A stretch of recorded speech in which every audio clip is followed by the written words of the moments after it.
Bonjour et bienvenue dans Voyageuse Curieuse, votre rendez-vous mensuel pour faire le plein d'actualités, tendances du tourisme, mais aussi de voyages et d'expériences. Que vous soyez passionné de voyage, professionnel du tourisme, grand voyageur ou simplement curieuse ou curieux des dernières nouveautés, ce podcast est fait pour vous. Attachez vos ceintures et embarquons pour le 5e épisode de Voyageuse Curieuse.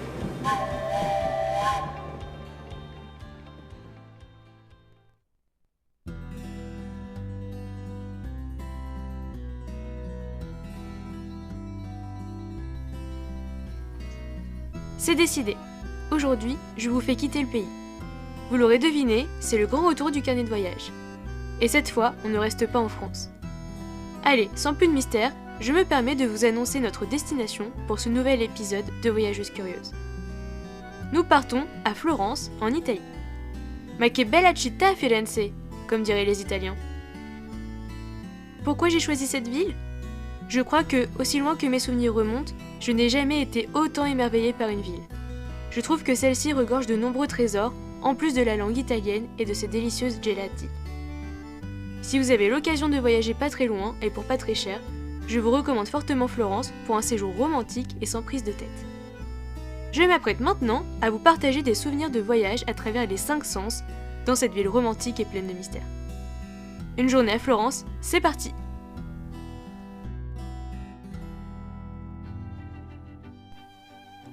Quand on arrive à Florence, ce qui frappe en premier, c'est sa beauté. Chaque coin de rue ressemble à une carte postale, mais le moment où la magie opère vraiment, c'est sur la Piazza del Duomo. La cathédrale, le Duomo, c'est spectaculaire avec ses façades en marbre blanc, rose et vert. Si vous avez le courage, et croyez-moi, ça vaut le coup, grimpez tout en haut de la coupole de Brunelleschi. Il y a 463 marches, mais là-haut, le spectacle est indescriptible. On a Florence à nos pieds, les toits rouges, les collines, et le fleuve de l'Arno qui serpente tranquillement. Si vous y allez au coucher de soleil, c'est encore mieux. Le ciel devient rose et orange et la ville s'illumine peu à peu, donnant une atmosphère magique et romantique. C'est un moment suspendu hors du temps. Vous pouvez également flâner dans l'un des incontournables de Florence, le Ponte Vecchio et son charme. Bon, il y a beaucoup de boutiques assez chères, mais vous trouverez forcément votre bonheur selon votre budget. Je me rappelle avoir acheté 2 porte-clés dans une boutique se situant sur le Ponte Vecchio. Ce qui est étonnant, c'est que cela forme vraiment une grande rue à l'intérieur du pont. Il y a une ambiance chaleureuse et les lumières des boutiques rendent l'atmosphère très douce. J'ai vraiment apprécié. N'hésitez pas à vous promener au coucher du soleil dans les jardins de Florence. Là, vous verrez de quoi je parle. Cette ambiance italienne, jouant sur le romantisme.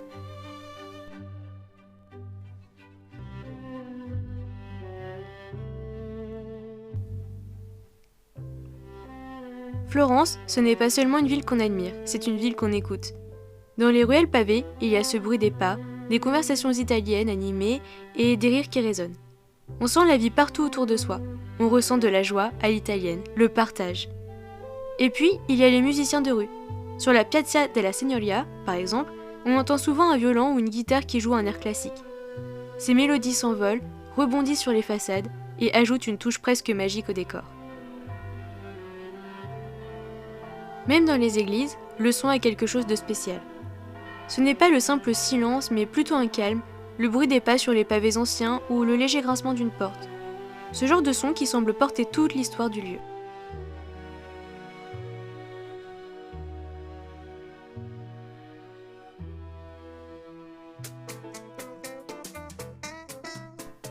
Côté goût, Florence est une fête. Le matin, commencez avec un café. Pas un grand mug, non, un expresso court et intense au fort caractère italien, accompagné d'un cornetto. L'équivalent italien du croissant, souvent fourré au chocolat ou à la crème. Ça réveille et c'est très gourmand. Pour le midi, il faut absolument goûter la bistecca alla fiorentina. C'est un steak épais, juste grillé avec un peu de sel et d'huile d'olive. Rien de compliqué, mais tout est dans la qualité des produits. Et si vous voulez quelque chose de plus simple, un sandwich avec du lampredotto, une spécialité locale à base d'abats, vendue dans les petites échoppes de rue. Ça peut surprendre, mais c'est délicieux. Et l'après-midi, laissez-vous tenter par une glace. Les glaciers à Florence sont incroyables. Pistache, citron, stracciatella, c'est un véritable art ici. Prenez votre glace, trouvez un coin tranquille sur une place ou au bord de l'Arno et profitez.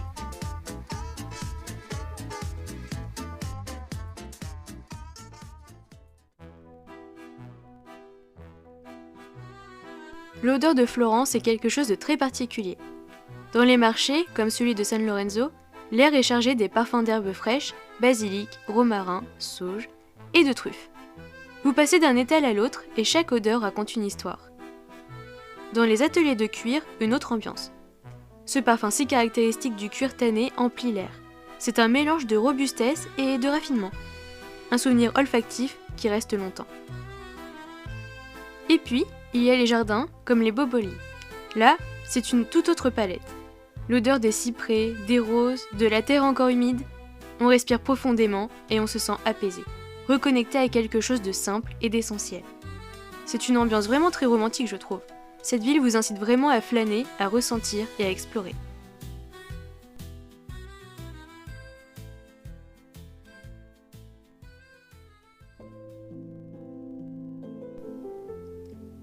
À Florence, le toucher est partout.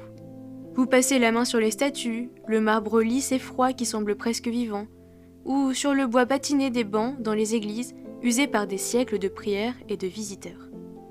Dans les ateliers d'artisans, vous pouvez toucher des tissus d'une finesse incroyable, des papiers marbrés fabriqués à la main ou encore des reliures en cuir. Ces objets ont une texture particulière, pleine de caractère, qui racontent leur histoire.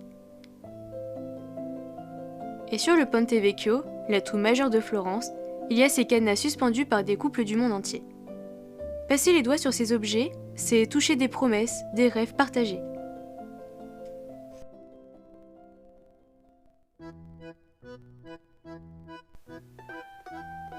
Permettez-moi de vous proposer quelques conseils pour bien visiter Florence. Je ne peux que vous avertir des arnaques que vous proposent les vendeurs ambulants. Certains vont vous proposer des lunettes type Ray-Ban ou des t-shirts de marque, voire des porte-clés. En fait, non seulement ce sont des faux, mais en plus, certains objets vendus pour les touristes sont moins chers sur Amazon. Si vous avez envie de déguster un bon ristretto ou espresso, ne vous offrez pas ce plaisir sur une grande place ou proche d'un monument, mais offrez-vous ce moment dans un café typique caché à la vue de tous les touristes. C'est votre porte-monnaie qui vous remerciera et votre expérience n'en sera que plus unique. Concernant la réservation des billets, réservez bien à l'avance. Florence est très fréquentée, notamment les musées comme la Galerie des Offices et la Galerie de l'Académie, où se trouve le fameux David de Michel-Ange. Réserver les billets en ligne permet d'éviter les longues files d'attente. Concernant les saisons, la meilleure période pour visiter est au printemps ou en automne, quand il y a moins de touristes et que le climat est plus agréable. Planifiez tôt le matin ou tard le soir pour explorer les lieux populaires comme le Duomo ou le Ponte Vecchio. Tôt le matin ou en soirée offre une ambiance plus calme et des photos exceptionnelles. Florence est une ville compacte et ses trésors se découvrent mieux à pied, donc privilégiez la marche.